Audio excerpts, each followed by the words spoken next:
오늘 우리 성경 봉독하신 분이 읽어주신 본문은 27절서부터 이제 43절까지 그 읽으신 본문을 포함해서 이 말씀으로 여러분들과 같이 은혜를 받으려고 합니다.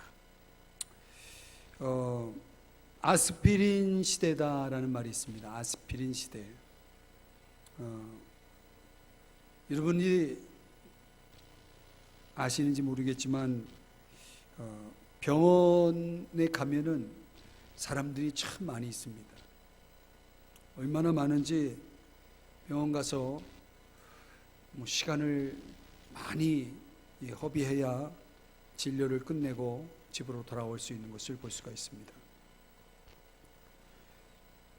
시대가 발달이 되면서 요즘 사람들이 웬만하면 병원에 가서 치료를 받으려고 합니다.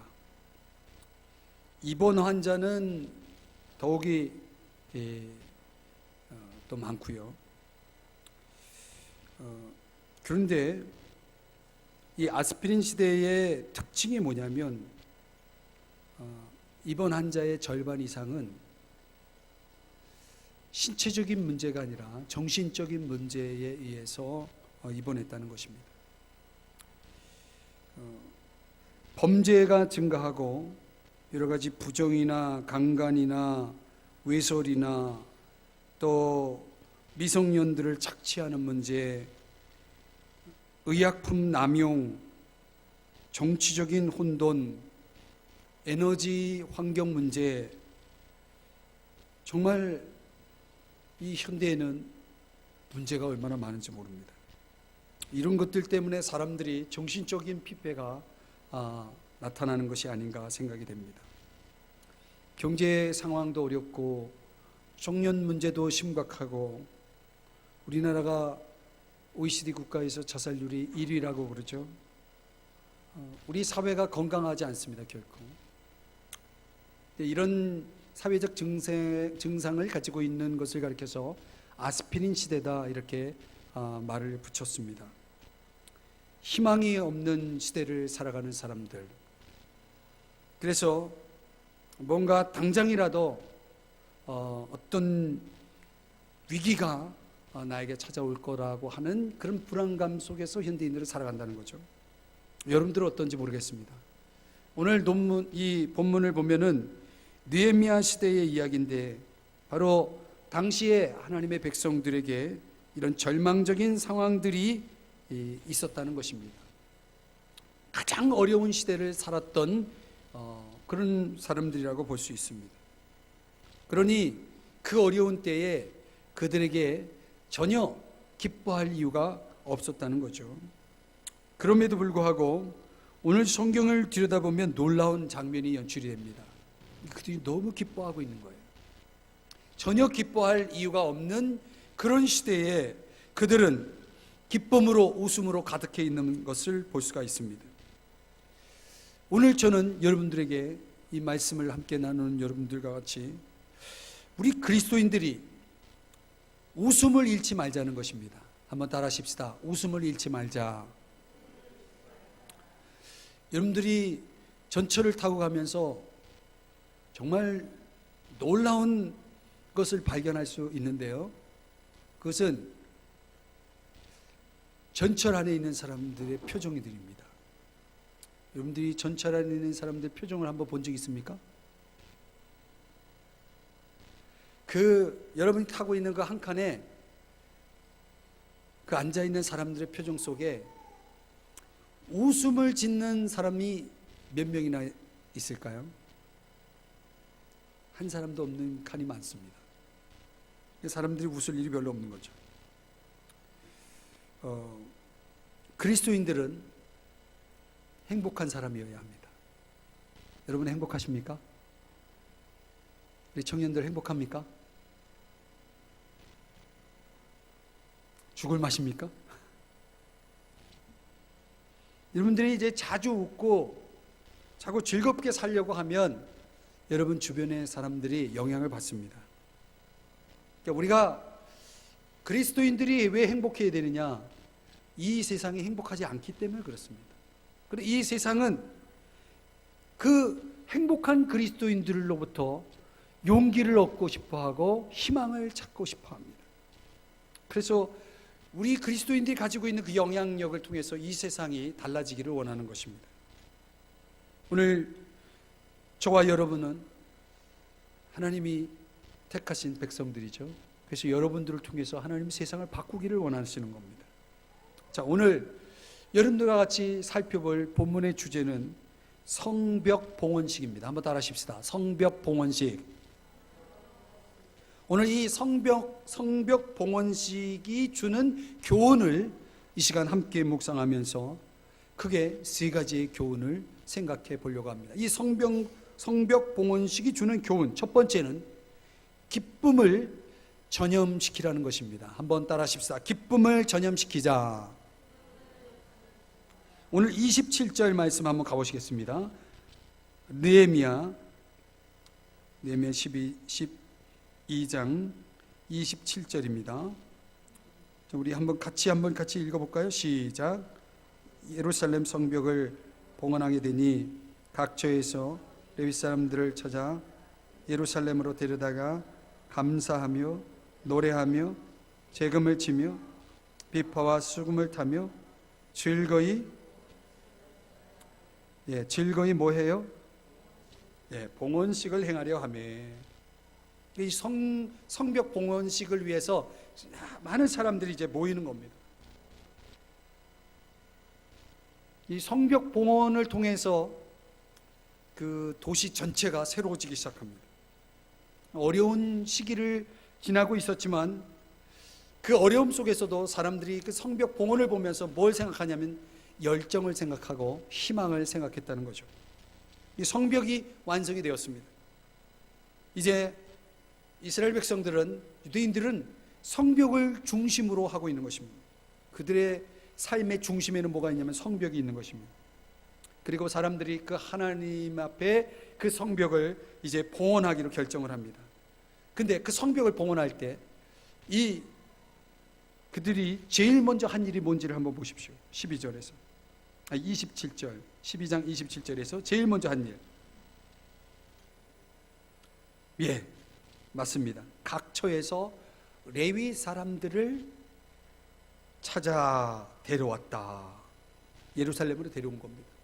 원래 레위인들은 여러분들이 구약 성경을 읽어보면 아시겠지만은 레위인들은 각 지파가 차지한 땅의 그 성읍, 몇 개의 성읍을 이렇게 받아서 거기서 거주를 했습니다. 그러니까 사방에 흩어져 있는 거죠, 레위인들이. 그 흩어져 있는 레위인들을 예루살렘으로 데리고 오는 작업을 합니다. 그리고 그 데리고 온 레위 사람들이 뭘 하는지 보십시오. 다시 27절 보면 그들 데려다가 뭘 합니까? 감사하며 노래하며 재금을 치며 비파와 수금을 타며 즐거이 봉헌식을 행하려 하며, 그 즐거운 축하 의식을, 봉헌식을 진행함에 있어서 그 봉헌식을 인도하는, 이끌어가는 이 레위인들에게 뭘 부탁하냐면 감사하는 것과 노래하는 것을 부탁하는 것을 보게 됩니다. 그래서 사람들을 불러 모으고, 자, 우리 즐겁게 이 시간 축하 의식을 행합시다 라고 사람들에게 이야기합니다. 일종의 기쁨의 축제를 리드하도록 한 것입니다. 이 봉헌식에 절대적으로 없어서는 안 될 요소가 뭐냐면 바로 기쁨이었다는 것입니다. 노래였다는 것입니다. 여러분, 우리의 삶의 그 중심, 이스라엘 백성들에게는 성벽이었다면 그 성벽은 그들에게 뭘 제공했냐면 기쁨을 제공했다는 것입니다. 그렇다면 여러분 묻습니다. 오늘 저와 여러분의 중심에는 뭐가 있습니까? 오늘날 우리에게도 성벽이 있습니까? 물론입니다. 우리 눈에 보이는 성벽이 아니라 우리 마음의 성벽, 우리를 지켜주는 마음의 성벽, 하나님의 성이죠. 하나님의 성, 하나님이 임재하신 성, 하나님이 계신 그 성이 우리 마음속에도 있습니다. 오늘 그 중심을 가지고 있는 사람들에게 빠질 수 없는 요소가 있다면 그것이 바로 기쁨이라는 것입니다. 근데 우리 그리스도인들조차도 기쁨이 없다면, 우리가 그런 기쁨 속에서 살아가지 못한다면 이 세상은 너무나 희망이 없는 것입니다. 여러분 삶 속에서 얼마나 웃으면서 사십니까? 물론 천박한 웃음을 얘기하는 게 아닙니다. 거룩한 웃음, 기쁨. 저 유명한 설교가인 찰스 스펄전 목사님은 그 스펄전 목사님의 설교를 연구한 사람들이 그 시대에 치고는 굉장히 아주 독특한 설교가였다라는 것을 발견하게 되는데, 그 중에 한 가지 특징이 뭐냐면 그 스펄전 목사님은 설교 중에 유머를 굉장히 많이 사용했다는 것입니다.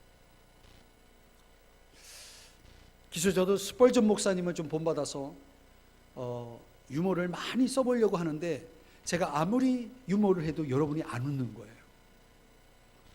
그래서 동기부여가 안 돼요. 오늘 오전에도 유머를 하나 했는데 뭔지 아세요, 여러분? 그 어느 시골에 유명한 김밥집이 있는데 그 음식점에서 파는 유명한 김밥 이름이 뭐냐면 해미읍성 김밥이에요. 해미읍성 김밥.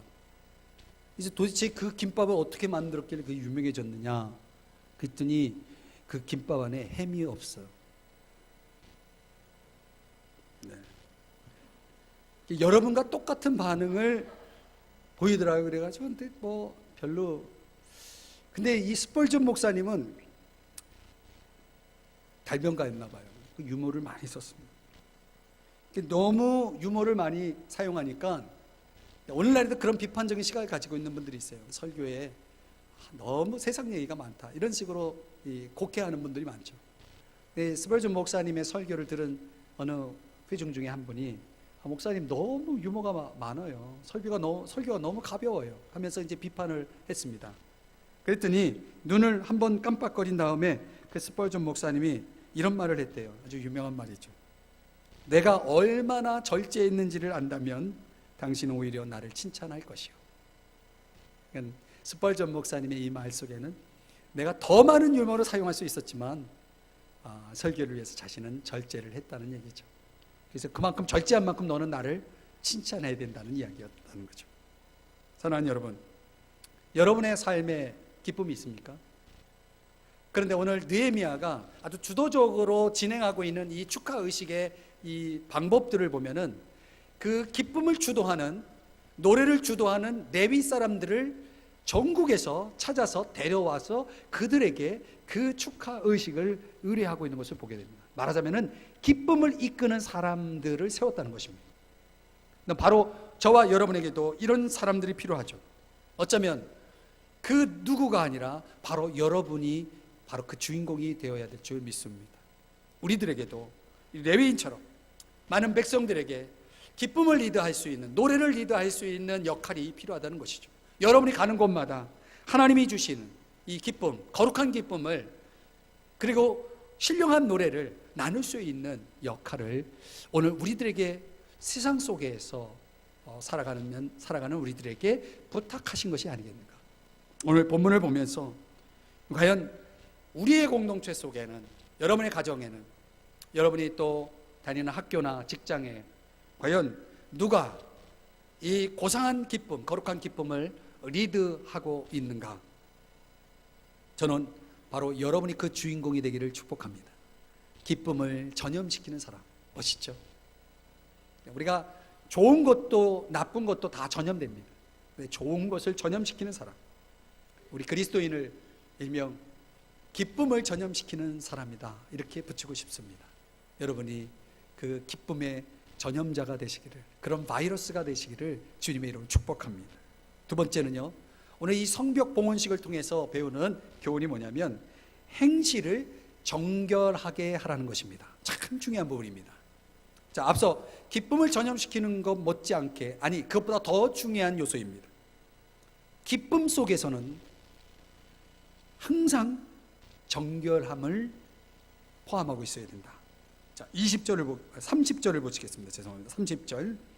자, 30절을 보면 제사장들과 레위 사람들이 무엇을 하고 있습니까? 몸을 정결하게 하고 또 백성과 성문과 성벽을 정결하게 하니라. 자, 이 봉헌식에 있어서 기쁨의 축제만 있었던 것이 아니라는 사실입니다. 기쁨의 축제만 있었던 게 아니다. 뭐가 있었습니까? 이 축제를 진행하기 전에 제사장들과 레위 사람들이 먼저 한 일이 있다면 그것은 정결의식이었다는 것이에요. 종종 기쁨이 천박하게 보일 때가 언제냐면 거기에 깨끗함이, 거룩함이 빠져 있을 때. 그런 기쁨이라고 하는 것은 아주 현란한 이교도들의 그 축제 속에는 아주 문란한, 도덕적으로 문란한 행위들이 그 속에 담겨 있었다는 것이죠. 그래서 그걸 진정한 기쁨이라고 말할 수 없는 것이죠. 그래서 우리 기독교 하나님의 백성들이 누리는 기쁨 속에는 그 전제가 언제나 거룩입니다. 정결함이죠. 그래서 이 정결의식이 몸을 정결하게 하는 작업을 어디서 했냐면, 여러분이 성전의 그림을 보시면은 성전을 앞에 두고 그 앞에 큰 물두멍이라고 하는 말하자면 거대한 대야가 있죠. 여인들의 거울로 사용했던 노수를 도구로 해서 만들어진 큰 대야에 물을 담아놓고 그것을 성경은 물두멍이다 이렇게 표현합니다. 그래서 이 물두멍이라고 하는 그 물이 담겨진 곳에서 이 제사장들, 레위 사람들이 뭘 하냐면 몸을 씻는 일을 했다는 거죠. 그리고 옷을 단장하는 그런 작업을 합니다. 뿐만 아니라 자신의 몸을 정결하게 할 뿐만 아니라 또 뭐를 정결하게 했습니까?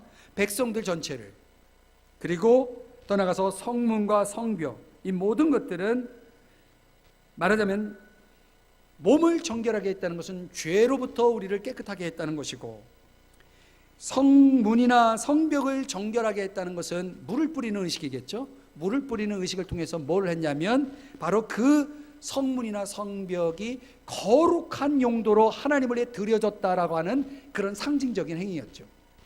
그래서 우리가 하나님을 위해서 어떤 물건이 드려지면은 거기다가 정결의식에 따라서 물을 뿌리면은 그것은 하나님을 위해 사용되는 도구가 되었다라고 하는 의미를 갖습니다. 이 마이크에 물을 뿌린다면은 이 마이크는 그 즉시 하나님을 위해서 사용되어지는 도구가 되는 거죠.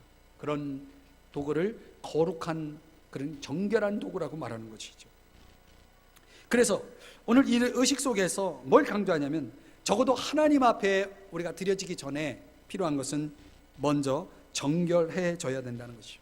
하나님을 위해서 무엇을 하기 전에 우리들에게 필요한 것은 다름 아닌 정결이라는 것입니다.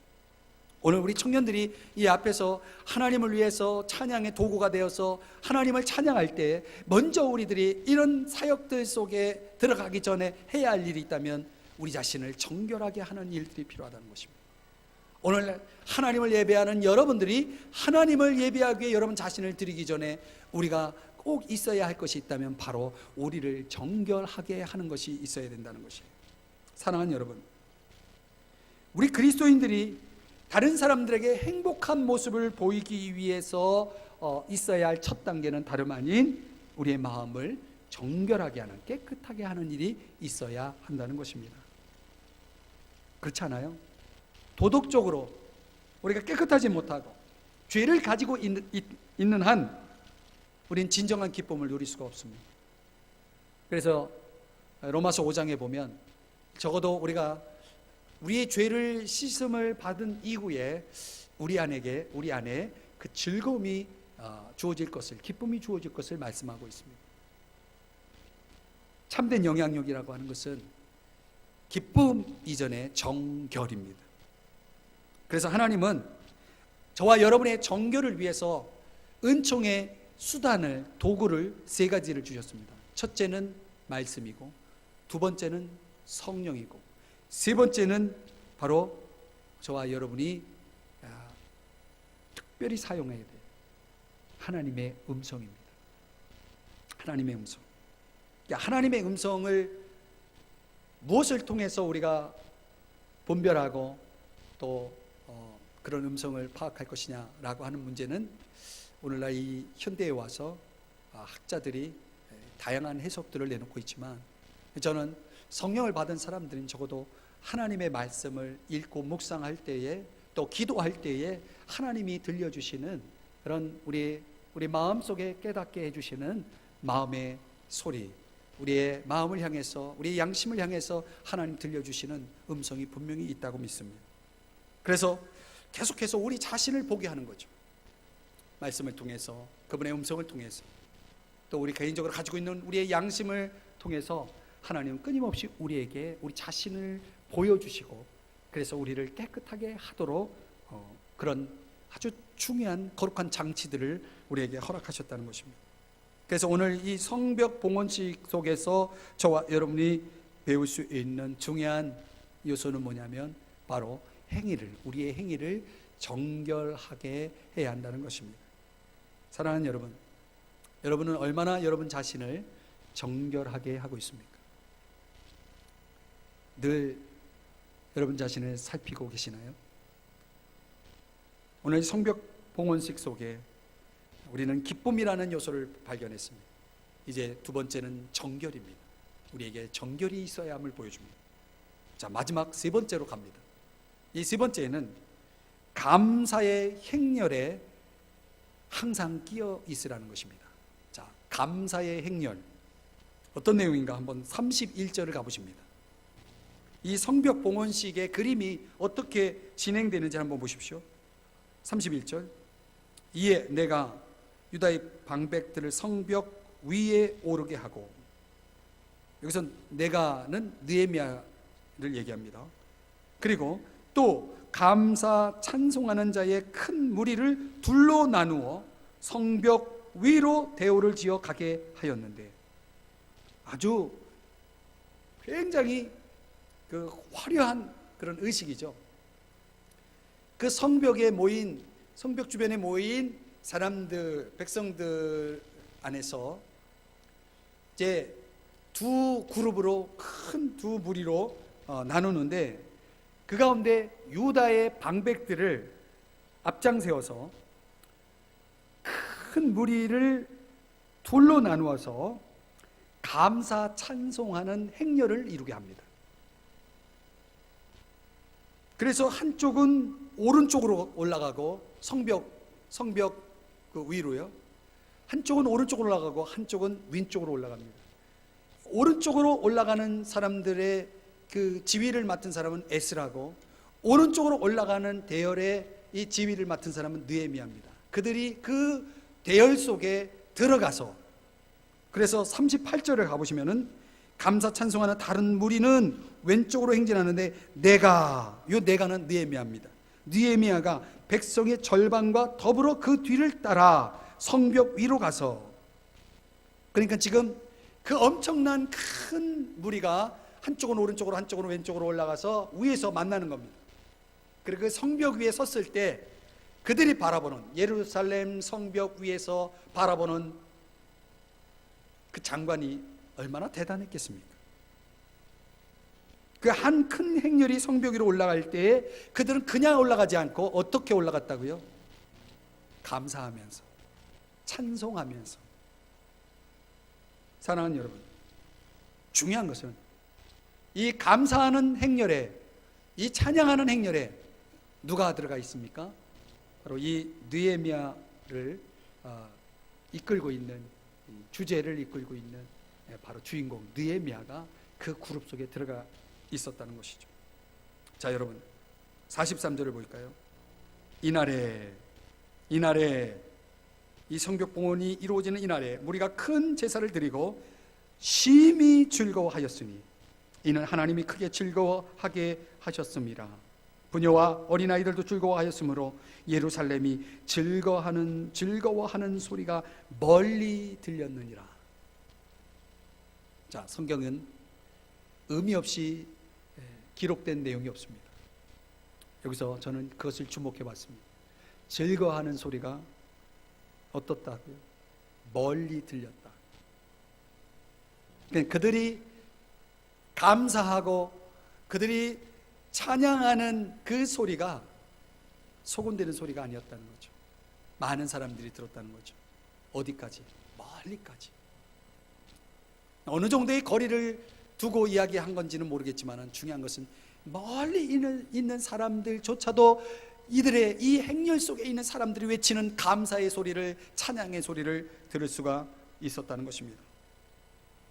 여러분, 에버랜드 같은 데 가면은 퍼레이드가 있잖아요. 그 행렬, 그들이 여러 가지 액션들을 취하고 또 노래를 하고 다양한 그런 쇼가, 무대가 올려지죠. 많은 사람들이 그거를 보면서 즐거워하지 않습니까? 그 소리를 보고 그 장면을 보고. 오늘 이 본문 속에서 성벽 봉헌식에서 울려 퍼지는 이 소리는 그 당시 이렇게 마이크가 있었던 것도 아니고 대단한 어떤 그런 장치가 있었던 것도 아닐 터인데, 이런 상황에서 그들의 소리는 너무나 컸고 그래서 너무나 멀리까지 들릴 수 있었다. 저는 여기서 큰 아이디어를 하나 얻게 되었습니다. 우리의 감사의 고백들, 우리의 찬양의 고백들은 이렇게 멀리까지 들려질 수 있어야 하는구나. 그냥 나만 조용히 알고 있는 감사가 아니라, 나만 조용히 부르는 노래가 아니라, 우리의 감사는, 우리의 찬양은 반드시 멀리까지 들릴 수 있을 만큼 커야 한다라고 하는 것입니다. 그저 음성적인, 우리의 귀를 불편하게 만드는 그런 음성적인 어떤 큼을 이야기하는 것이 아닙니다. 저는 이것을 영향력이라고 보았습니다. 여러분, 우리 삶에서 꼭 있어야 할 것은 뭡니까? 감사입니다. 그런데 오늘날 감사 없이 살아가는 행렬이 있다면 한쪽은 감사하는 행렬이 있습니다. 우리는 어떤 행렬에 끼어야 하겠습니까? 느헤미야처럼 감사하는 행렬에 끼어야 합니다. 구경하는 행렬이 아니라, 구경하는 무리가 아니라, 듣는 무리가 아니라 들려주는 무리 속에 그 감사를 들려줄 수 있는 행렬 속으로 우리가 들어가야 하지 않을까요? 저는 오늘 이 말씀을 개인적으로 묵상할 때에, 그래, 내 삶이 이 감사의 행렬 속에 있어야 되겠다. 오늘 그로 인해서 내 입술을 통해서 많은 사람들이 감사의 소리를 듣게 해야 되겠다. 이런 도전을 받게 됩니다. 역대하 20장 12절의 말씀에 가보면요, 거기 여호사밧 왕의 이야기가 나옵니다. 당시 적들의, 연합군들의 공격을 받음으로 인해서 여호사밧 왕은 그 나라를 지켜낼 수 있는 아무런 조치도 할 수 없을 만큼 무기력했습니다. 사람이 어떤 일을 당할 때 아무것도 할 수 없는 무기력 속에 빠질 때는 정말 절망적인 거죠. 근데 그때 그는 레위 사람들을 놓고 함께 바로 이 감사와 찬양의 행렬을 시작합니다. 그리고 그 속에서 그들이 무리를 지어서 함께 더불어서 하나님을 찬송하고 감사하기 시작할 때에 놀랍게도 어디선가 나타난 하나님의 군대가 그 모든 적들을 시체로 만들어 버립니다. 놀라운 장면이죠. 정말 놀라운 장면입니다.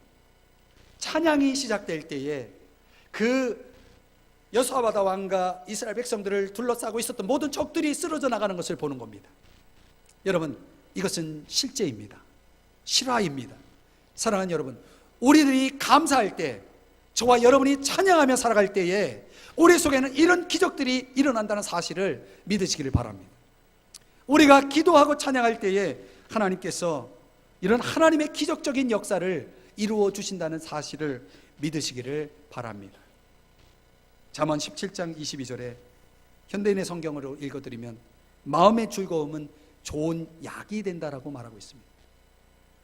행복이라는 것은요, 외적인 환경에 의존하지 않습니다. 결국 행복은 우리 안에서 찾아지는 것입니다.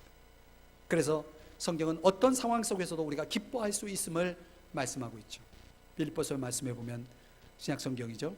주 안에서 기뻐하라. 내가 다시 말하노니 항상 기뻐하라. 여러분, 저와 여러분 속에 이런 기쁨의 노래가, 감사의 노래가 있기를 바랍니다. 어느 꼬마가 엄마랑 같이 마트에 갔습니다. 마트에 가면 카트가 있잖아요. 아이가 카트 안에 앉아서 제 엄마가 장 보는 것을 봅니다. 그리고 드디어 계산하는 그런 계산대 앞으로 계산을 하기 위해서 엄마가 카트를 밀고, 아이가 탄 카트를 밀고 계산대 앞에 서서 이제 물건을 계산하려고 하는데, 이 꼬마가 엄마가 건네준 사탕 껍질을 벗기면서 계속해서 노래를 부르는 것입니다. 근데 그날따라 그 마트 안은 너무나 조용했습니다. 마트치고는 너무나 조용했습니다. 그러니 그 아이의 노래소리는 많은 사람들이 들을 수밖에 없었습니다. 사람들이 그 아이를 쳐다봅니다. 그러니까 그 아이가 왠지 이상한 분위기를 느꼈는지 볼륨을 줄여서 조용히 그 노래를 부릅니다. 그때 그 노래, 그 아이가 불렀던 노래는 우리가 교회 학교에서 많이 부르는 예수 사랑하심, 예수님이 사랑하심은 거룩하신 말이 있어요. 우리들은 약하나 이렇게 부르는 찬양이 있죠. 그 찬양을 부르고 있던 거예요. 근데 아이의 소리가 점점 줄어들고 있을 때에, 그때 옆에 있던 어떤 엄마가, 계산하기 위해서 줄을 서 있던 어떤 엄마가 이렇게 아이에게 말했습니다. 계속해, 계속해. 주 예수는 강하다고. 그 가사, 이어지는 가사를 이야기하면서 계속하라고 이야기를 해주었습니다. 그러자 그 아이의 엄마가 옆에서 말을 건네준 그 젊은 엄마에게 말합니다. 당신도 그리스도를 당신의 구주로 알고 계시군요. 그러자 그 이야기한 엄마가 말합니다. 사실은 전에 제가 1년 동안 교회를 나간 적이 있습니다. 1년 동안 교회를 나간 적이 있습니다. 그럼 지금은 나간다는 거예요? 안 나간다는 거예요? 안 나가고 있었던 거죠. 근데 그 아이의 찬양이 이 젊은 엄마의 마음속에 있었던, 가슴속에 있었던 그 찬양이 떠올랐던 것입니다. 그리고 놀랍게도 그날 그 마트 안에 이런 계산대에 있었던 지배인도 과거에 교회를 다녔었던 사람이라는 것입니다. 잠시 그 아이의 노랫소리를 듣는 동안 그 지배인 역시 계산하는 자신의 일을 잠시 멈추고 있었다는 거죠. 자, 이 이야기 속에서 그 한 아이가 불렀던 예수 사랑하심의 그 찬양이 오늘 한 엄마, 젊은 엄마의 영혼을 깨웠고 또 그 지배인의 심령을 깨우는 노래가 되었다는 거죠. 어쩌면 우리가 삶 속에서 부르는 감사가, 찬양의 노래가 누군가의 영혼을 깨울지 모릅니다.